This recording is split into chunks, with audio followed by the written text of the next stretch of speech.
take it for you. Right up.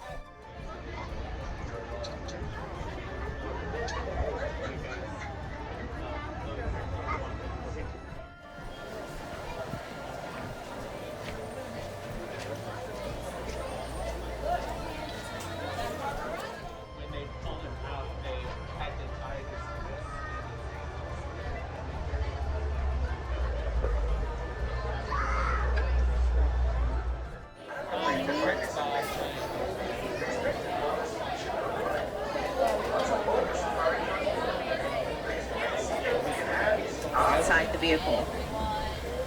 If you friends take a look directly above your heads, those are animals spotting guides up ahead. Those will help you to identify some of the animals we may see while in the reserve today. I cannot guarantee that we'll see each and every one of those animals, but we'll try our hardest to find.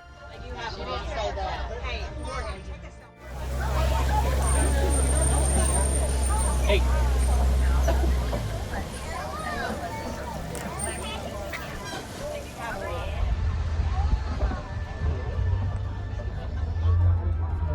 Alright, now all the way out to the right behind those bamboo shoots, there is an okapi. Now the okapi is always thought to be a relative of the zebra due to the colorings on their legs. They're actually the closest living relative to the giraffe. That's due to both of those animals having similar skull structures we call ossicones. To the left, that is a bongo. Bongos are often called the ghosts of the forest because of how rarely they are seen. Both males and females have those horns. They're more so going to use them as a way to detangle themselves from the thick brush they have to run through on a daily basis. You never know what may pop up to say hello.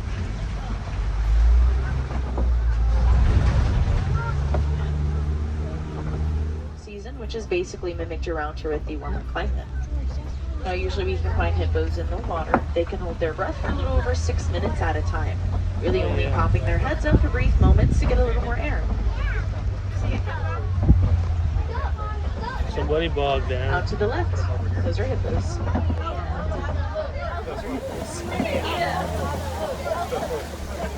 Now yes, friends, now hippos can swim. They're just not very good at it. They're much better at sinking. So what they'll do is sink to the bottom of these waters where they'll walk, trot, or even run along the bottom surface, which gives the illusion that they are swimming. Actually helps them to save a lot more energy by doing it that way too. So we'll see if there's any other hippos swimming around as we make our way upstream here.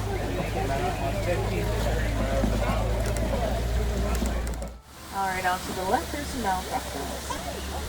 Their Nile crocodiles will grow between 12 and 16 feet long, weighing up to 500 pounds, sometimes a little bit more. Now they are also able to eat up to half of their body weight in just one sitting, so sometimes they'll only eat around once or twice a week. Around once or twice a week.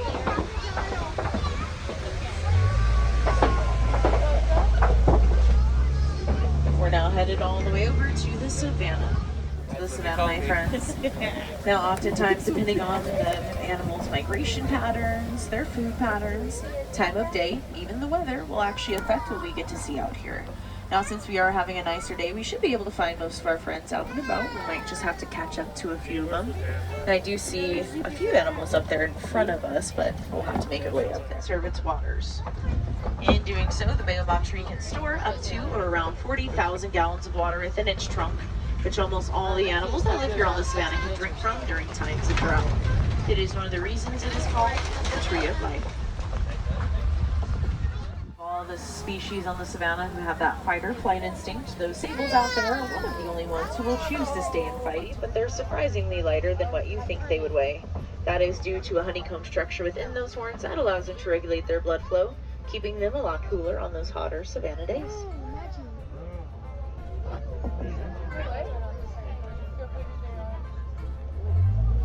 Now third to the left, those are sable antelope. The sable antelope are the Harambe Reserve emblem, mostly because of their resilience.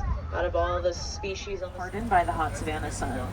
A couple animals here may use them for a couple different reasons, one of those being the giraffe, who might use it as a scratching post, while their smaller animals will use it as a place to hide behind if and when there's any danger in the area.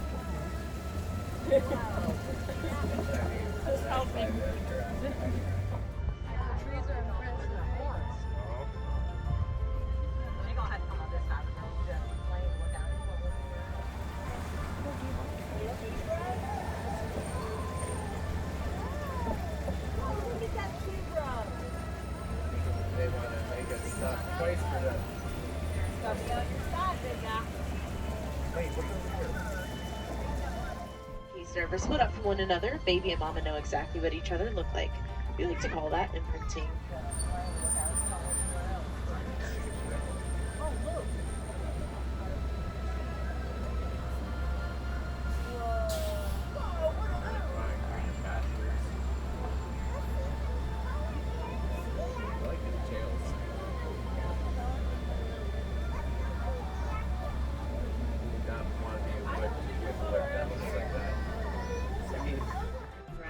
With about 9 to 12 subspecies below those two.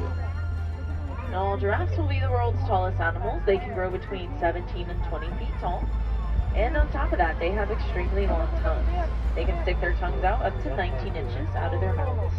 Now, all those factors are very important for the giraffe because they'll usually spend around 20 hours a day eating. It's pretty relatable, right? There's one way back to the left.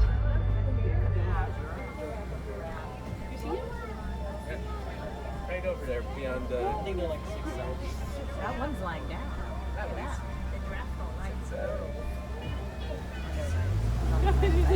I just didn't see it. Alright friends, it looks like we're coming up on some giraffes here. Some of the giraffes you're seeing are Maasai giraffes. There's going to be the Maasai and reticulated giraffe with about 9 to 12 subspecies below those two. Now, all giraffes will be the world's tallest animals.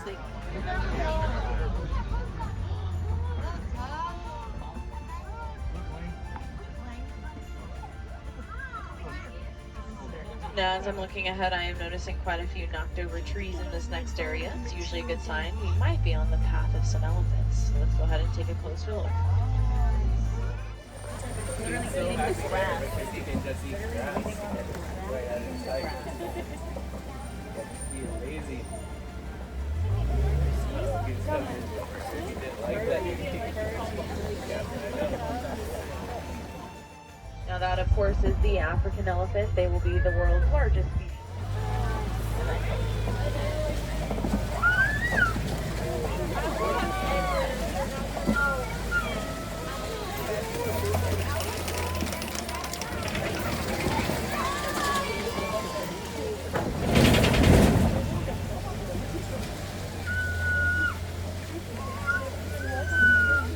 Out to the left, there's some mandrill monkeys. Mandrill monkeys are the world's largest species of monkey. They're arboreal as well as terrestrial, which is a fancy way to say they like to hang out on the ground as well as up in the trees. There's an elephant out to the right. This is the largest currently living on our reserve. I believe he last week at about 12,000 pounds.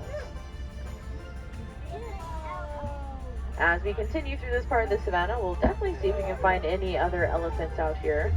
Now, if they are in a larger group together, it just means they're all female. Looks like there is a baby elephant out there. She's almost 2 years old. She has a birthday coming up soon.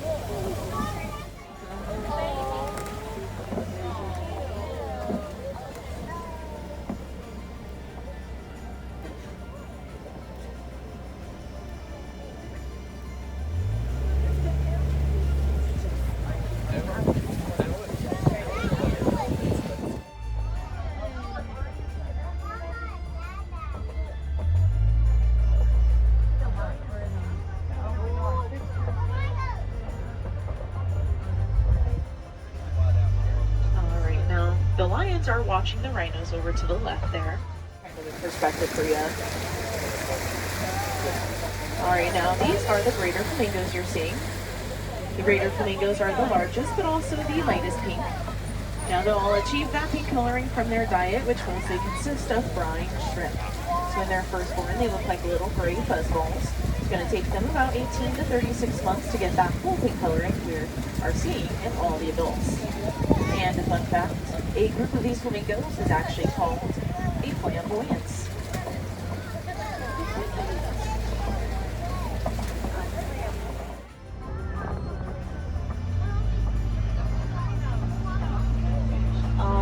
Right, it is the world's fastest land mammal. They'll reach speeds of about 60 miles an hour in just 3 seconds.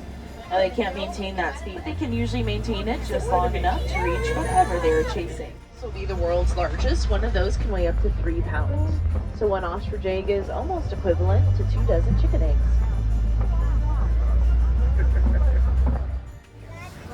All right, my friends. There are going to be some rhinos up ahead. It looks like they might be pretty close to the road.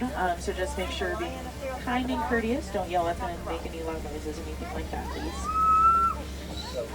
Many predators, they'll easily swim through the water knowing they probably won't be followed. Alright, now the lions are watching the rhinos over to the left there.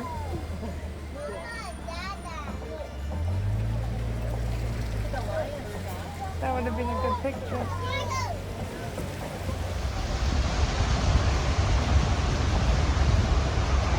These Nigerian dwarf goats are naturally very playful, which just helps them to establish some sort of dominance throughout their herds.